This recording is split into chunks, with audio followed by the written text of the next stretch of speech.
Bab 10. Hati-hati naksir. 5 bulan kemudian. Hai Al.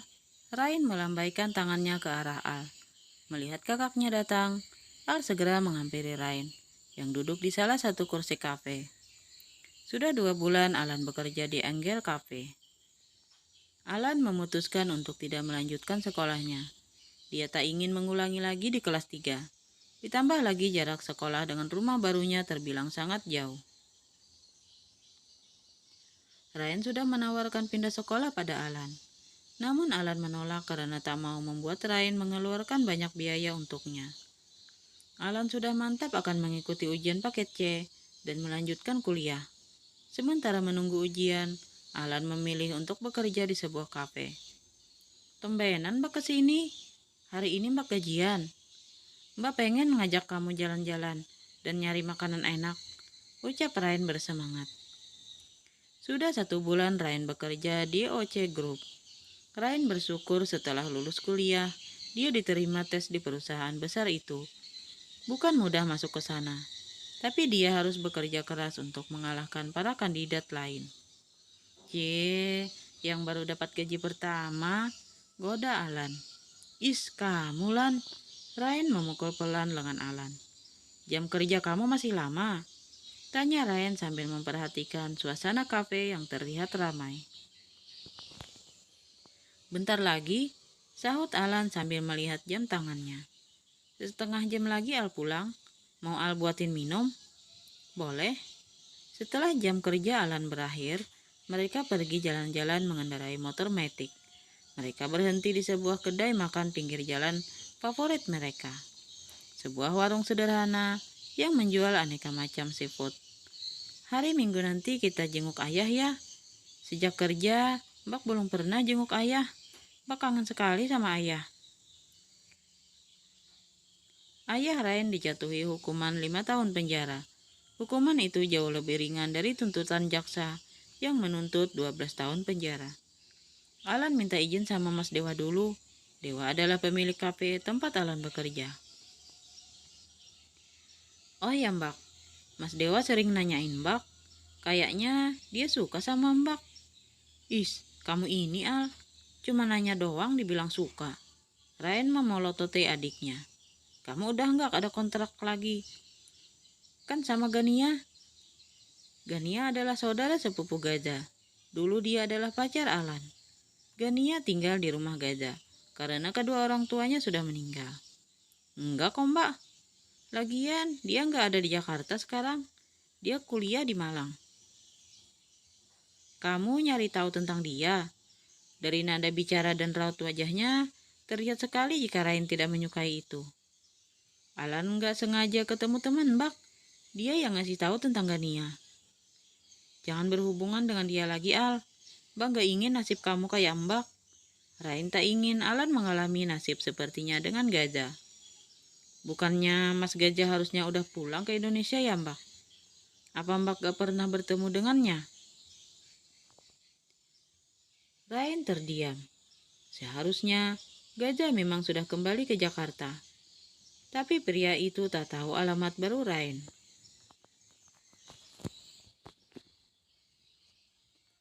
Kakak harap tak pernah bertemu dengan dia lagi. Sebenarnya Ryan masih sangat mencintai Gaza. Tapi karena banyak hal, Ryan tak ingin berhubungan lagi dengan Gaza.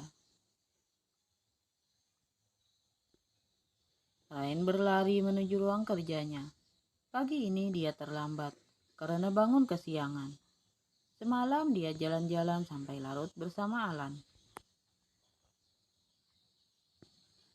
Ryan, bisa-bisanya kau terlambat pagi ini, teriak Robbie sambil berkacak pinggang. Robbie adalah manajer marketing dan Ryan adalah sekretarisnya. Maaf Pak, Ryan mengatupkan kedua telapak tangannya dan menerbitkan senyuman termanis agar Robbie tak lanjut memarahinya. Kau tahu kan jika pagi ini aku ada meeting bersama CO. Cepat siapkan berkas-berkasnya. Siap Pak. Ryan segera menyiapkan berkas-berkas yang dibutuhkan Robbie untuk rapat bulanan bersama CO. Kalau sampai saya telat gara-gara kamu, kena kamu nanti, Rain, ancam Robby. Setelah mendapat berkasnya, Robby segera berangkat ke meeting room. Sedangkan Rain, dia memilih menuju pantry.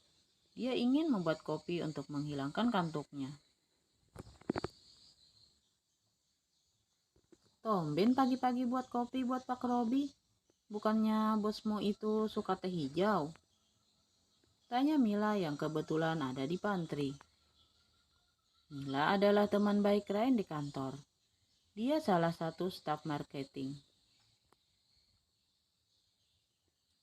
Bikin buat aku sendiri, aku ngantuk banget karena kurang tidur semalam, jawab Rain sambil menuangkan air panas ke dalam gelas yang sudah berisi kopi instan. Ngapain aja semalam? Pasti ngabisin gaji ya? Tebak Mila. Tahu aja, hahaha. Dret, dret, dret. Ryan melihat nama Robby di ponselnya.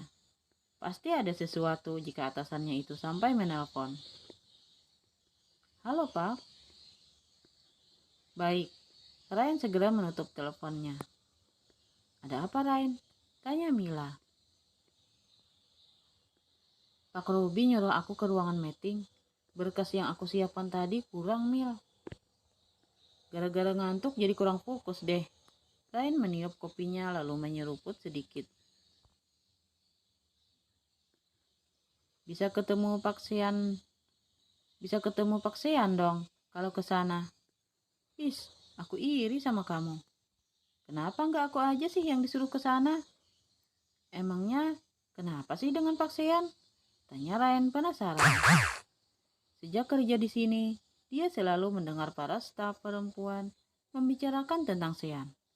Tapi dia belum pernah sekalipun bertemu pria itu. Oh iya, aku lupa. Mila meletakkan tangannya di dahi. Kau kan belum pernah ketemu dia kan? Ocean Kalandra. Namanya sangat bagus, tapi wajahnya lebih bagus lagi. Tampan maksudku. Hehehe, kekeh Mila. Ocean Kalandra, biasa dipanggil Sean. Dia adalah CEO di perusahaan Oci Group, pewaris tunggal pendiri perusahaan itu. Is, kau ini Mil, gak bisa lihat orang ganteng dikit, cibir Rain. Bukan ganteng dikit, tapi banyak. Mila tak terima jika idolanya itu dikatakan ganteng dikit. Kamu aja yang belum pernah ketemu dia. Aku jamin, kamu juga bakalan naksir kalau ketemu dia. Rain menyebitkan bibirnya. Tapi sesungguhnya, dia penasaran juga dengan CEO-nya itu. Ya udah deh Mil, gue pergi ngantar berkas dulu. Pak Robby udah nungguin. Mila meletakkan cangkir kopinya, lalu buru-buru keluar.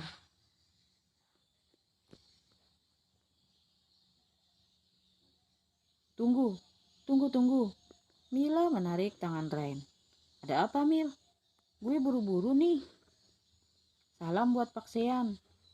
Bilangin kalau Mila naksir berat sama dia. Hei. Gila kamu. Ryan menempelkan jari telunjuknya di dahi, lalu berlari menuju ruangan Robby untuk mengambil berkas.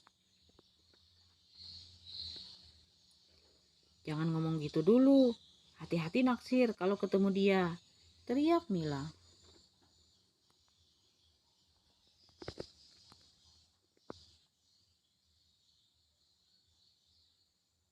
Ryan hanya bisa menggeleng mendengar teriakan Mila.